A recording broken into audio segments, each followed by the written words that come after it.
Hello বন্ধুরা, আমার চ্যানেলে সবাইকে স্বাগত। আমি আজকে একটা অনুষ্ঠান বাড়িতে আলুর দম রান্না করছি। আলুতে নুন মাখিয়ে নিলাম, কড়াইতে তেল দিয়ে দিলাম, তেলটা গরম হয়ে গেছে। এবার আলুটা ভেজে নেব।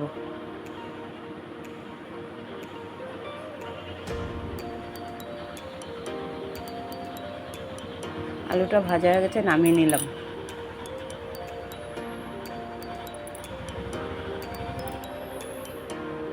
এবার তেলে শুকনো লঙ্কা আর গোটা গরম মশলা ফোড়ন দিয়ে দিলাম।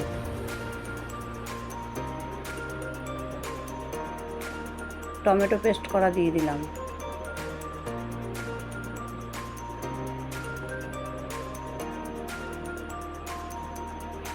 ধনের গুঁড়ো দিয়ে দিলাম,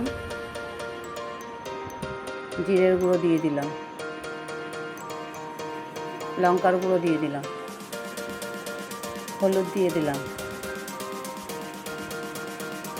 পরিমাণ মতন লবণ দিয়ে দিলাম, স্বাদ মতন চিনি দিয়ে দিলাম।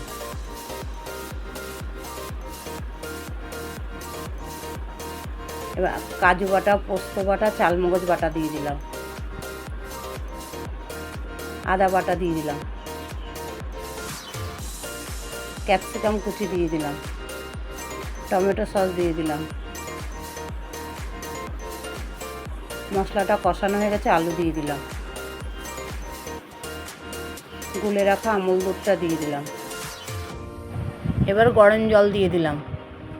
এবার আলুটা সেদ্ধ হয়ে গেছে কিনা দেখে নেব। আলুটা সেদ্ধ হয়ে গেছে। আলুটা ছেঁকে একটা পাত্রে নামিয়ে নিলাম। নিয়ে ওই ঝোলে ঘি গরম মশলা দিয়ে ওই ঝোলটা ওই পাত্রে ঢেলে দেবো।